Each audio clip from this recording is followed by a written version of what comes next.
Hello and welcome to the Bee Formless Flow Driven CEO podcast, where it is roughly 5:07 p.m. in Houston, Texas. Introducing Lisa Nobles. Welcome aboard, Lisa. Thank you. I'm glad to be here. Yeah, I love that. And it's we're a day ahead here, so it's what I think it's like, yeah, it's about 8:08. Oh, I keep coming into these 8:08 a.m. on Saturday morning. So lovely to connect with you and super thrilled to be talking to you about everything you're doing that is making, by the sounds of things, huge impact in the world. Lisa is the founder and CEO of Empowered Women of Faith and Purpose, Inc. It's a non-for-profit organization based in Houston, Texas. You established it back in 2012, and it's Yes, ma'am. dedicated to uplifting single mothers and undeserved families through mentorship, community services, and empowerment programs. But Lisa's not just that. She's got an applied behavioral science and communications background, has authored multiple books, which I'm curious to hear about, Lisa, and hosts the Savvy Speaks Empowerment podcast. And not only that, but she's also earned her national recognition, including the President Lifetime Achievement Award in 2024. So we've got a lot to unpack. We've got a lot to chat through. And so tell us a bit about your journey, how you went from how you had a background in applied behavioral science and communication, and how you ended up in becoming the founder and CEO of your company. Well, thank you for asking. With Empowered Women of Faith and Purpose, I became the founder when I lived in Dallas, Fort Worth, Benton County. Okay.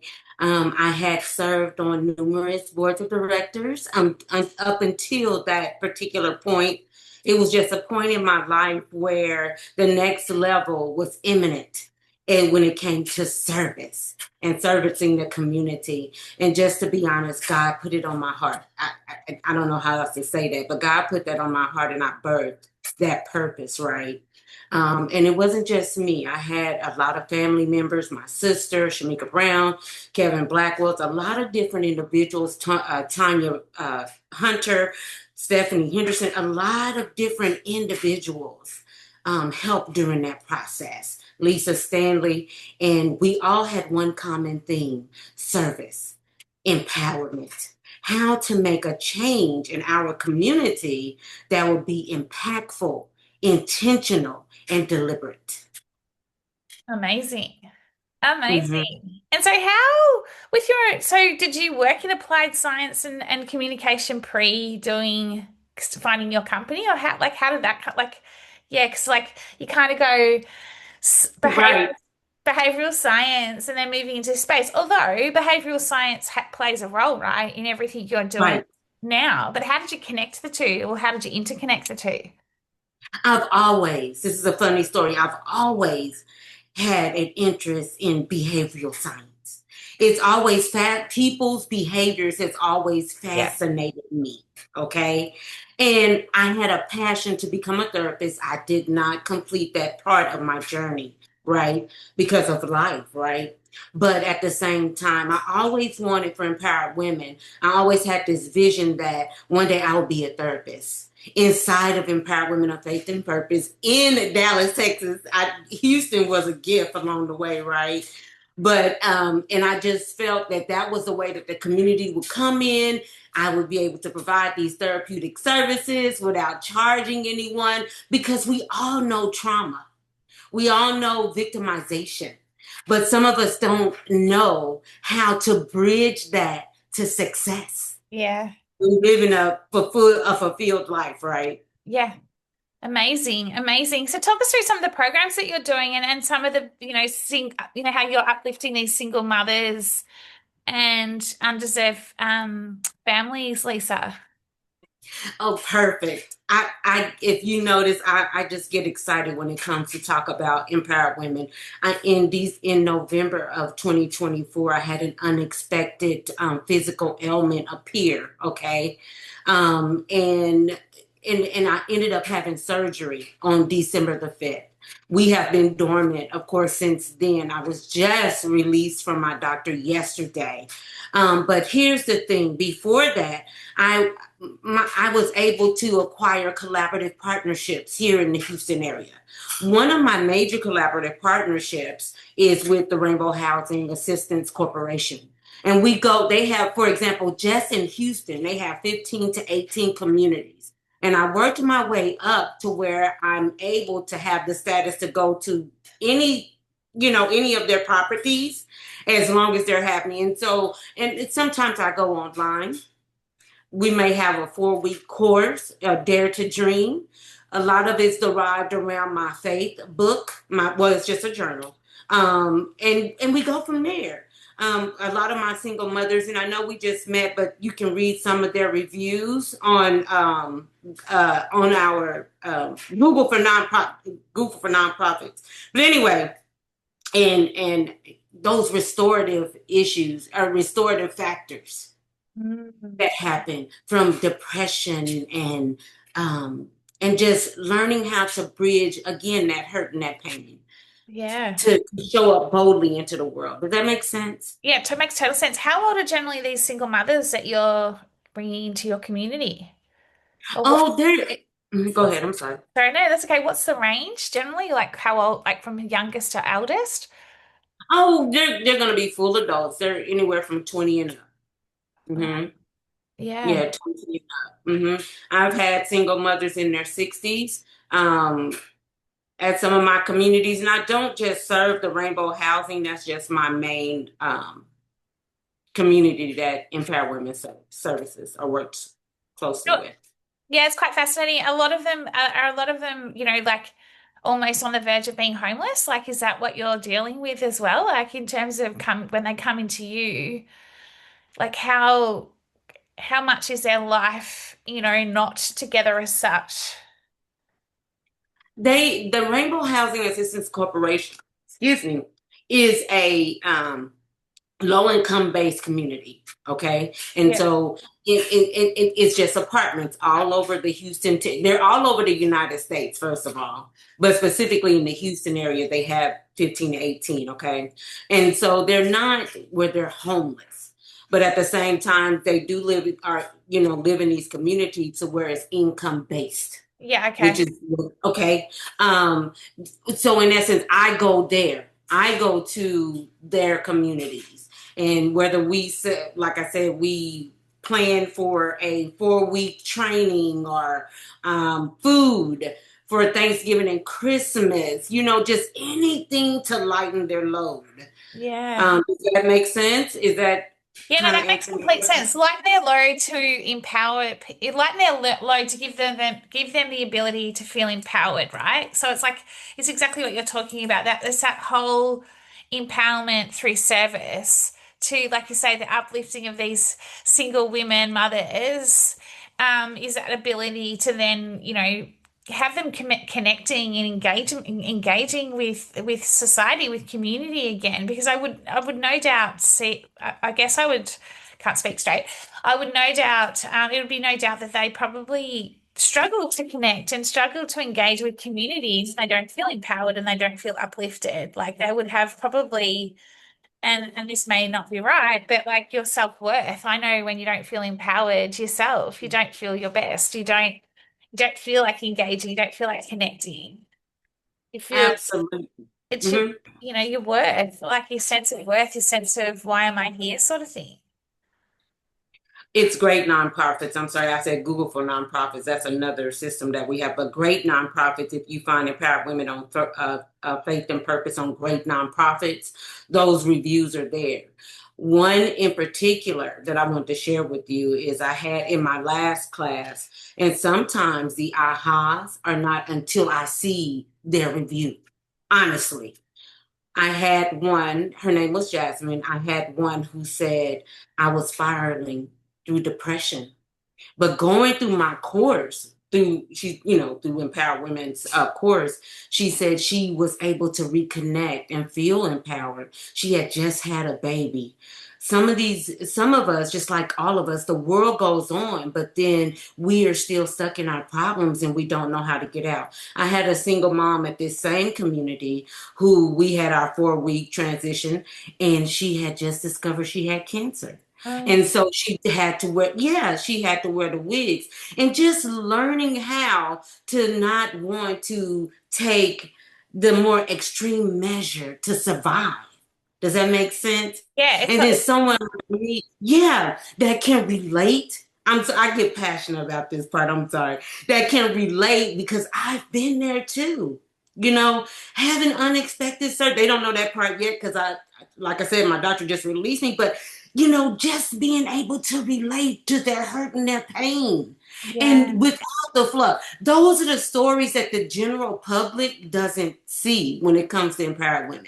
No. Okay. And it's also Mhm. like for me, when you're talking about your own self and what experience you've been through, and I'm sorry to hear that. I know you mentioned it earlier, but it's almost like I think it's when you have the lived experience, your own lived experience, you are so much more able to understand, connect, Mhm. share, Mhm. share your guidance on there is an alternative way to get through this versus the extremities of what you just talked about, like, this Mhm. hardship, Mhm. etc. There's a way Mhm. there's a way to like it's I call it you don't need to always operate in survival mode. There's another way Oh, I love that. Mhm. to optimally thrive. I talk about, that whole, optimally thriving sort of thing, which then enables you to be able to feel empowered, to feel like I can do this. I can take on Yes. Mhm. adversity and this is not going to get me down. And it gives you that, I think, belief and opportunity to then really focus on, well, what's possible? When you get into that empowered state, you are able to kind of go, what is possible? And you start to see that there's a lot of things that are possible. Right. Do you agree with that? I agree 1000% because sometimes, Belinda, I think when we're lost in translation, you said something very powerful, but when we're lost in translation, we lose sight of who we are. And what one of my focuses is when I go into a community is to create a space of vulnerability, a space of authenticity, Totally. because oh, yes, ma'am. I have review after review that can prove that because some of us, we don't have that in our day to day lives. When they come into my classroom, even though I'm at their facility, they already have the expectation. You have to be authentic. This is a space for you to grow and to be yourself because that's the only way you're going to heal. That's the only way you're going to face your issues. Because at that time, it's not about me. It's about the objective of becoming more. It's about the objective that secretly I want to hide into myself. And then here's this crazy lady, coming along telling me all of these series of classes. And at the end, I find myself. At the end, I reconnect to who I ultimately was supposed to be. And that's the win, Belinda. That is the win. That's That's totally the the win. win. That is totally the win. And you're doing it through such a heartfelt approach. Like you mentioned earlier, it's about reconnecting, and I'm all about reconnecting that mind, body, and soul. Like Mm-hmm. mind, body, and soul is not connected. Well, Mm-hmm. of Mm-hmm. course we're going to operate in this survival mode. Do you know what I mean? Like we're going to be Absolutely. we're going to be disconnected. And so how do we get back to going within and reconnecting first and foremost with our mind, body, and soul, if that makes sense. And so I think it's for me, it's sitting with that uncomfortability, right? Like sitting with it, being what is uncomfortable, and then Absolutely. Mm-hmm. how do I work through that to take me to that next stage? I mean, I've got my own methodology that I use with my clients, and it is about that. It's learning, it's the awareness. It's like to be able to get them to see that there is possibility. There is that you don't have to operate from this space and place Mm-hmm. consistently. Oh yeah, but I mean, I understand 1,000%. 1,000%. And any of my community members will share that with you. Self-awareness is primal. It is the most important, right? And kind of what you said, when you're living in that survival mode, you become disconnected. And in my journal, I talk about that comfortability. Yeah, Why do we reside in comfortability? Because that's where we're safe. And in my book or my journal, I advocate to go back there and visit that, because sometimes we miss that lesson. And sometimes we need to reconnect with that pain and that hurt and live there momentarily in order to propel us forward. It's 100%. Yeah, I do yeah. that with my clients as well, and it's Uh-huh. and Mhm. they're like, I don't have any, I don't, I'm not like I'm fine, I'm not resisting anything, I don't have any fear, and then they're like, they come back to me after they've been journaling for a couple of weeks, they're like, oh my gosh, and I'm like, because you're sitting with it, you have to sit with it. Absolutely. And helping people to realize that as they're working through that particular transition, that even though you're sitting with it, that's going to be your opportunity for healing. Sometimes you have to meet yourself where your worst self is. And a lot of times we avoid that pain because we think what? That ultimately, if we avoid it, it doesn't exist. But if we don't confront it, it will paralyze our future growth and development, right? Could not agree with you more. I think we're talking exactly the same language. Absolutely. Tell me, Hmm. tell me about you know, when I get people to book in for the pod, I ask them about a unique insight around life. Share one of your unique insights around life, leadership, or business. And you talked about, you said success often comes from consistency, not intensity. Small, intentional actions taken daily Absolutely. lead to Hmm. big transformations over time. Can you share or elaborate a little bit more on that, please? Thank you. I would love that opportunity. Again, when we're comfortable. But once we transition to where we're facing ourselves and we're facing that part of us that's ultimately our demise, we're able to move forward, right? But it's taking intentional steps. It's making conscious decisions, right? It's refusing to stay where we are in order to embrace where we're going.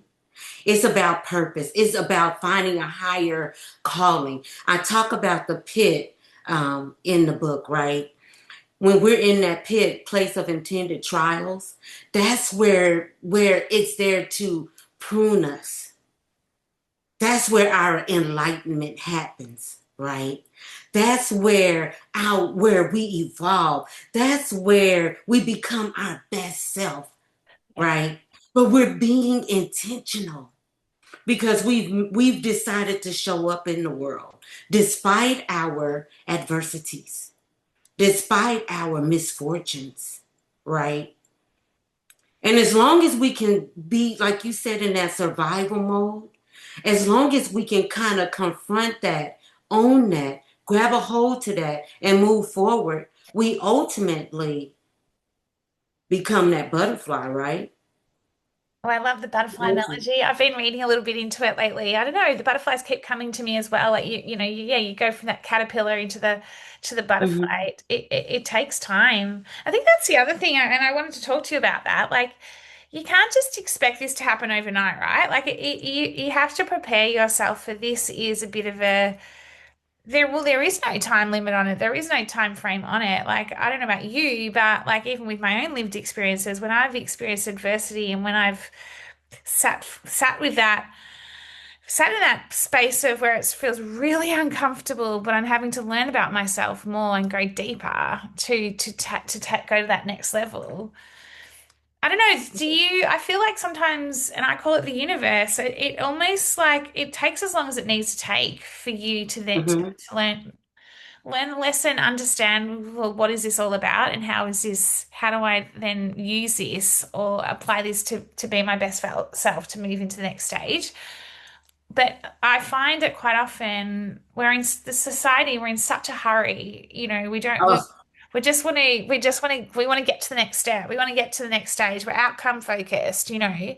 What's your what's your view on that? I know you're jotting down notes, but like, what's your views? Oh, I don't want to yes, distract you as you're writing stuff down. that's okay. I am a note taker by fault. I'm I telling love you. it. I love it. I am too. Yes. And when you said instant gratification, I've talked about this to my, just even on Facebook to empowered women several times. You know, I always make an analogy as a microwave. Because why? We have what we call strongholds, right? In the book, in my journal, that's what I talk about. That's the premise. Is strongholds. Strongholds ultimately are those experiences in lives that causes us to paralyze our future, right? And so it may be an addiction, it may be hurt, it may be pain, it may be unforgiveness, but it can be shopping. Like I have to watch my shopping, right?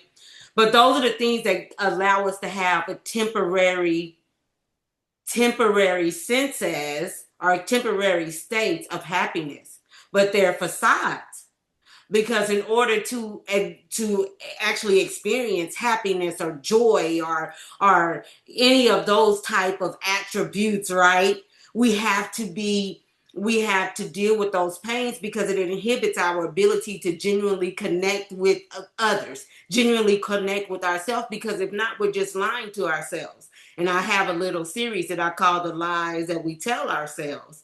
We'll tell that because we don't want to reconnect, or we don't want to admit that we've hurt, because we have to put on this strong facade. But at the end of the day, if you want to be better, if you want to develop, if you want to live authentically, I'm in physical therapy, and one of the sheriffs there, who at the Memorial Herman, he laughs because every day, I mean, every time I go to physical therapy, I write on his sheet a happy face. Every single time I go twice a week, right? That's happened over the course since January. We're almost at summertime. To see that man turned around yesterday, or was it yesterday, before yesterday, and he gave me a hug. I said, "Oh, I already gave you my happy face coming out of my sip." He said, "I know, but it's just those little things from January to now." He's like giving me this big old hug. But that's the impact that we need to have in this world.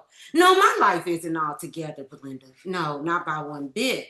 But you have to make an intentional decision.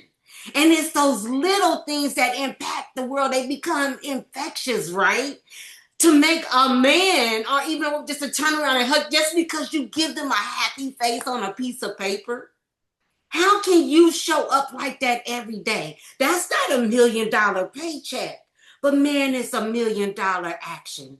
It's $1 million investment into the soul of someone else who ultimately could, you don't know if they're on their last lifeline. And I'm not going to overtalk, but I learned that concept honestly from Ulta Beauty. When I was a market trainer from Ulta Beauty, man, I wish we had time. I would tell you a story of why I internally live my life based on that premise right there, because you never know what someone else is going through. I agree. Oh my gosh. You're like just like this. It's almost like you're about to like break out in gospel singing or something because you're so like, I think you'd be an amazing. Do you sing at all? Like, actually, do you sing at all? That's funny. You would oh yes, ma'am. I sing a little bit. And if one of my elders' wives at my church, if she was here, she'd be like, "Lisa, what I'm gonna do with you?"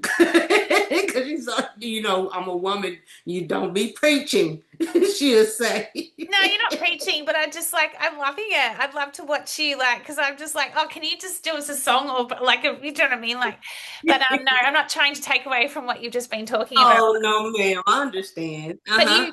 you tapped into quite a few things there, and like we just never know what is going on in someone else's world. We just don't. And I think that is like a real, I say this all the time to, some of my clients when they're, facing a client that's being difficult or whatever in business. And I'm like, you just don't know what's going on behind the scenes. Like we need to kind of dig deeper, right? Like everyone's and like you also raised I haven't got all my life together. Who does though? Like I don't either. Who does? Like I think this is the other thing.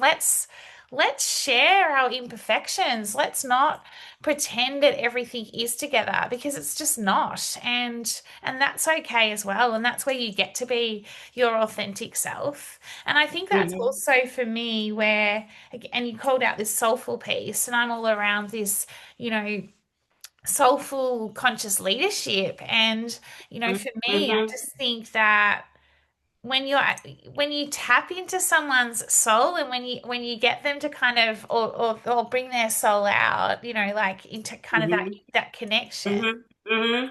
that's impact, like you say. That's like that stuff is just it's just gold. It's just pure gold. And that's what the world needs more of. I was saying this to someone the other day. We need more of those type of leaders. We need, you know, the people you're working with who have come from, you know, like the, you know, single mothers or families that, you know, have experienced a lot of adversity.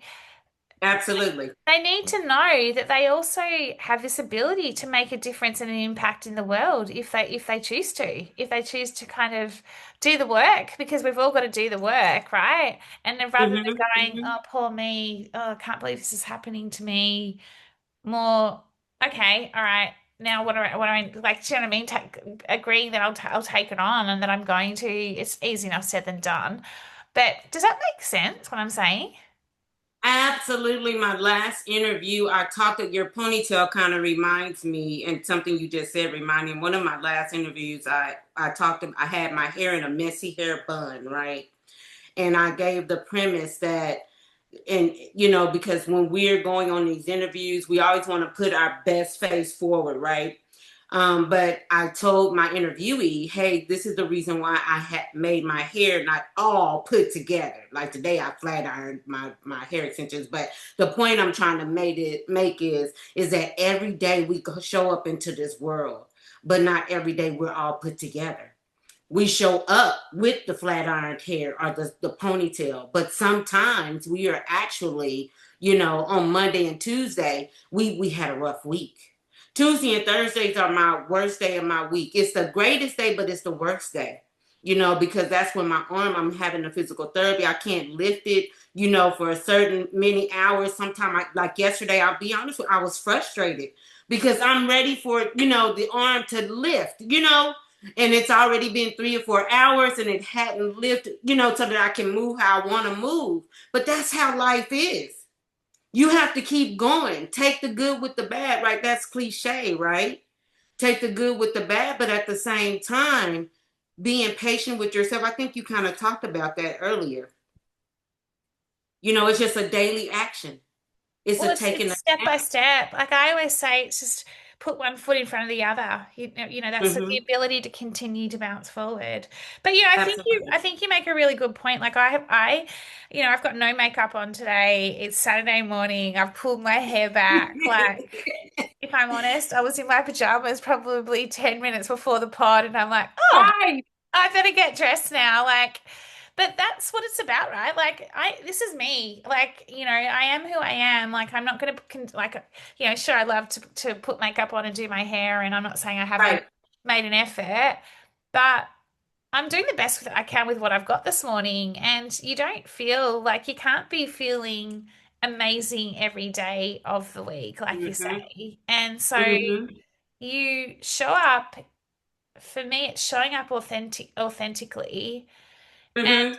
I think the beauty, and it's taken me a long time to realize this, is the beauty's not on the external, the beauty's from the internal. And so when you Oh. are Mm-hmm. connected to yourself, Mm-hmm. no matter what you look like it makeup, whatever, doesn't, you know, it doesn't matter. It's how you're shining your brightest. Like, what are you personifying? How are you shining, like in terms of even the conversation we're having right now?